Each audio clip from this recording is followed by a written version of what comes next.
Hello students, I am Amit Solanki. Today I will discussing about the vector control of induction motor drives. We know that the induction motor has widely used in industrial applications. So we have to control the induction motor precisely. These are the contents of our today's lectures, and these are the reference of this lecture. First we will discussing about the introduction part of this lecture. So from a historical point of view, in the past, the DC motor is widely used in area of variable speed operations due to some their good starting torque characteristic. But DC motor have certain disadvantages because of having commutator and brush. So this problem is reduced by the induction motor drives. In industry generally, three-phase induction motor is widely used due to good self-starting capability, simple and rugged structure, low cost and reliability, etc. We have the two control techniques of AC drives. One is scalar control and second one is vector control. So first, the vector control, it is a term which is used to describe a simple form of AC motor control and controlled by the adjustable magnitude of stator voltage and frequency in such a way that the air gap flux is always maintained at the desired value at the steady states. That means the scalar control, nothing is a VYF method. Uh, According to this method, we can control only speed, not torque. So for that, we are going towards the vector control methods. In vector control method, the machine current and voltage space vectors, the transformation of three-phase speed and time-dependent system into a two-coordinate time invariant system and effective PWM pattern generations. So these are the aspects of two control methods. According to previously cited, we can identify these two methods. One is scalar control and second is vector control according to comparison. So firstly, in scalar control, it is a simple form of motor control, whereas the vector control has the complex mathematical model, and scalar control have good steady state performance, but vector control have precise control of AC motors. Scalar control have poor dynamic responses, but vector control have excellent dynamic responses. The scalar control have low performance drives, whereas in vector control it have high performance drives. In scalar control there is high power dissipations, but in vector control there is low power dissipations. So according to these parameters, we can say that the vector control is widely used for the precise control of induction motor. This is the analogy with DC motor control. In this slide you can see the circuit diagram of separately excited DC motor. Both are separately excited, and the torque equation of DC motor is given that T equals to K phi Ia, where K is the constant, phi is the flux, and Ia is the armature current. And these equations we can also write in the form of T equals to K If Ia, where If is the field current and Ia is the armature current. And finally, this equation we can write in the form of T equals to K Id and Iq, where Id is the direct axis and Iq is the quadrature axis. According to this, the field current has same direction as field flux, and armature current has same direction as armature flux, and armature current and field flux are always perpendicular and decoupled. So according to previous slide, we can say that there is a close parallel between torque control of DC motor and vector control of an AC motor. The DC motor field flux produced by field current is orthogonal to the armature flux produced by the armature current. Because the vectors are orthogonal, so they are decoupled. That means the field current only controls the field flux and armature current only control the armature flux. So both are independently controlled. So for that, the vector control is very important method. So now we are going to main points, our the what is the vector control.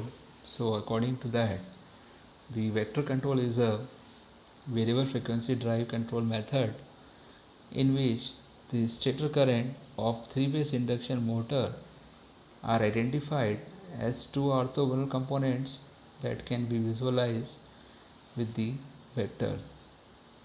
In vector control method, both flux and torque are controlled separately.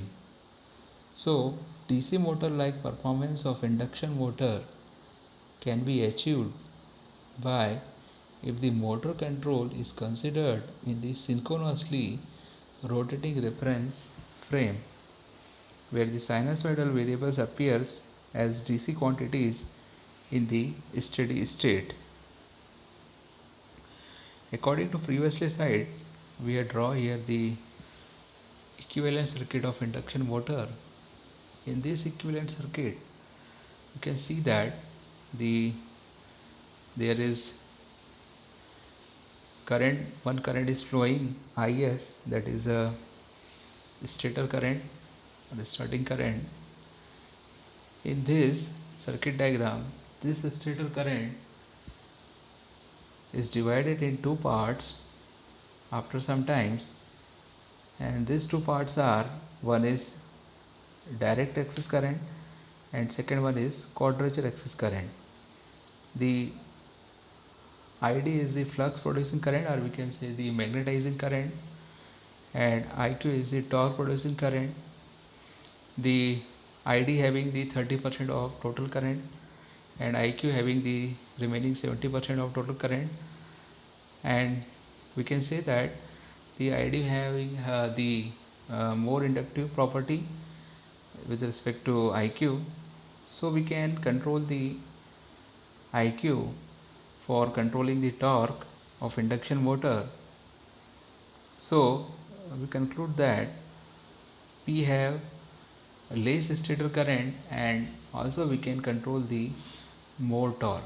That means we are changing the angle between ID and IQ and we can get the control of torque of induction motors. So in this diagram, the ID is the flux producing current, IQ is the torque producing current, IS is the total stator current, and D is the angle between ID and IQ. And the formula for torque is given that according to this circuit, the torque is directly proportional to ID, IQ and sin D, where D is the angle between ID and IQ. Now this is the block diagram of vector control induction motor drives. According to that, we can control the speed of induction motor drives. So according to block diagram of vector control fed by induction motor, so the vector control will transform the direct axis stator current and quadrature axis stator current fed to the inverter, and that is fed to the induction motor, so that it will decouple with this vector control method. And this is the right side, the phasor diagram is shown. According to that, IDS and IQS both are the orthogonal and with speed of omega e. Now the torque equation is given according to that, that is the K days of T, IQS and IDS, where IQS is the torque component and IDS is the field components. And we are talking about the analogies of DC motor in vector control is that in induction motor, that is IDS, it is analogous to DC motor is IF, that is a field current. As it is in case of induction motor, the IQS is quadrature axis, as it is in DC motor, that is the armature current. So these are the analogs of DC motor. Now we are going to the steps to perform the vector control. So how to vector control method is performed, and this is the algorithm. According to that, we can perform the vector control method. First, measure the motor quantities, that is phase voltage and currents, and transform them to the two-phase system alpha beta using a Clark transformations. Then calculate the rotor flux space vector, magnitude and position angle. Then transform the stator current to the dq coordinate system using the Park transformations. Now the stator current torque IQS and flux IDS producing components are separately controlled. Next, the output stator voltage space vector is calculated using the decoupling block, and inverse Park transformations transform the stator voltage space vector back from the dq coordinate system to the two-phase system fixed with the stator. And last, using the space vector modulations, the output three-phase voltage is generated. So this is the algorithm. According to that, we can perform the vector control method easily, step by step.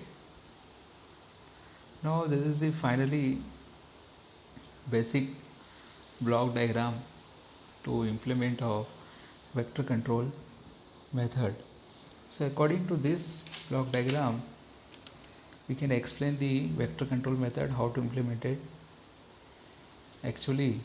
So in this block diagram, there is two part. In left side there is control part, and right side there is machine part, and these two parts are isolated by the inverter unity gain. So in control part, the control signals are, we can say, the reference signals IDS and IQS are coming from the any controllers like microprocessor, microcontrollers or DSP, that will go to the model to the direct axis and quadrature axis stator current components. So stator space of direct axis and quadrature axis current fed to the direct axis and quadrature axis current to the three-phase current, and that is done by two-phase to three-phase transformation. And these coming signals from that transformations, that is IA, IB and IC, are three-phase current reference signals. It is fed to the inverter, which is unity gain, and that signals from inverter is goes to the three-phase to two-phase transformation model, that is done by the another transformations. Now this signals the output of this model, that is IDS and IQS, are given to the space direct x quadratic axis model, and with the help of reference signal cos theta and sin theta, we can again convert it into direct axis and quadrature axis synchronously rotating reference frame. Finally, the signals are coming into the machine model, that is a synchronously rotating reference frame, and these are split by the omega e. So these are the complete block diagram explanation the in the right side there is a transformations, and left side that is the inverse transformations. So according to that, the vector control methods are classified in two types. One is direct field oriented control, and second one is indirect field oriented current control. In direct field oriented current control, the rotation angle of the IQS vector with respect to the stator flux is being directly determined or by measuring the air gap flux. And in case of indirect field oriented control, here the rotor angle is being measured indirectly, such as by measuring the slip speed. Now we can discussing about the field oriented control method, which is the uh, one form of vector control method. The scalar control such as V by F method has its some limitations in terms of performance. So for that, the scalar control method for induction motor generate the oscillations on the produced torque. So it is not designed for precise control. Hence, to achieve the better dynamic performance, a more superior control scheme is needed for the induction motor, which is the field oriented control.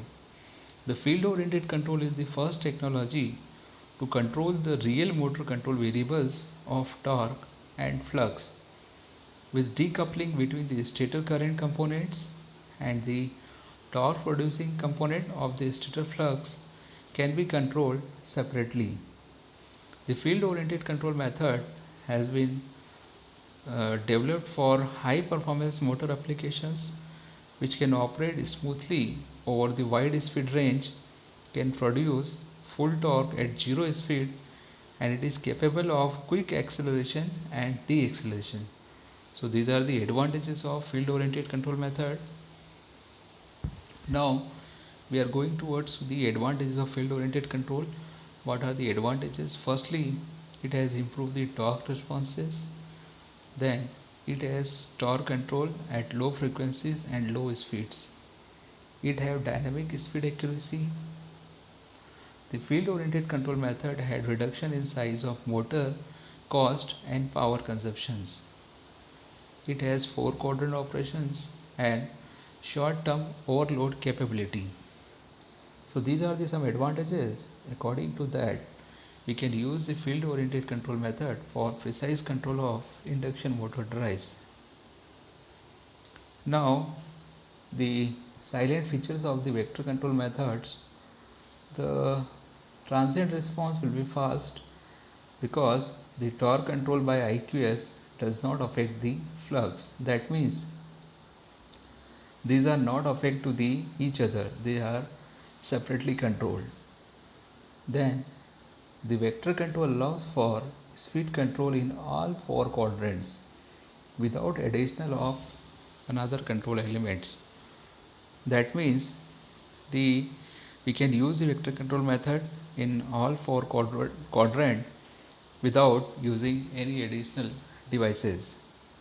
And the next advantages is that the automatically limit operations to the stable regions, and it has increased speed range. That means we are getting the wide range of speeds.